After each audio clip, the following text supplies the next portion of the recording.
Cauliflower chicken 65 masala முட்டை சேர்த்து எப்படி வறுவல் செய்கிறதுன்னு தான் பார்க்க போகிறோம். தக்காளி சாதம் வெரைட்டி ரைஸ் எல்லாத்தோடையும் சாப்பிட்றதுக்கு ரொம்ப சூப்பராக இருக்கும். நீங்களும் இதை உங்கள் வீட்டில் ட்ரை பண்ணி பாருங்கள். எப்படி வந்துச்சுன்னு கமெண்டில் சொல்லுங்கள். வாங்க இப்போ எப்படி செய்கிறதுன்னு பார்க்கலாம்.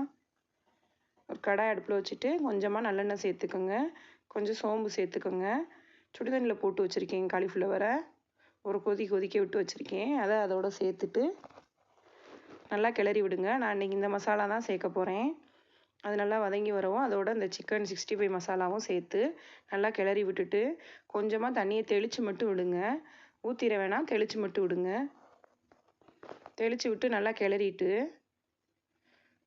மூடி போட்டு மூடிடுங்க. ஒரு 5 நிமிஷம் வேகட்டும். காய் நல்லா அந்த மாதிரி சுருண்டு வதங்கி வந்துடும். இப்போ அந்த ஸ்டேஜில் நடுவில் கொஞ்சம் கேப் விட்டுட்டு அதில் 2 முட்டையை உடைச்சி சேர்த்துக்குங்க. 2 முட்டையும் சேர்த்ததுக்கப்புறம் நல்லா கிளறி விட்டிங்கன்னா மசாலும் முட்டையும் நல்லா சேர்ந்து வரணும். அந்த மாதிரி கிளறி விடுங்க. இதே எல்லா விதமான வெரைட்டி ரைஸோடையும் சாப்பிட்றதுக்கு ரொம்ப நல்லாயிருக்கும். முட்டை மசாலா எல்லாம் சேர்ந்து வர மாதிரி நல்லா கிளறி விடுங்க.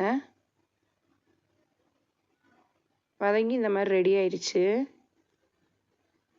இப்போ கூடவே ஒரு கைப்பிடி அளவுக்கு கருவேப்பிலை சேர்த்துக்கோங்க. பச்சை கருவேப்பிலையா சேர்த்துட்டு நல்லா கிளறி விடுங்க. கடைசியாக கொஞ்சமாக மிளகு ஜீரகத்தூள் சேர்த்துக்கோங்க. அது ஸ்மெல்லு வந்து ரொம்ப நல்லாயிருக்கும். அந்த மீனோட அந்த கவுச்சி ஸ்மெல் இல்லாமல் இருக்கும்.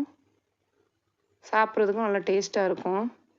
இந்த வீடியோ உங்களுக்கு பிடிச்சிருந்தா மறக்காமல் என்னோடய சேனலை சப்ஸ்கிரைப் பண்ணி லைக் பண்ணிக்கோங்க.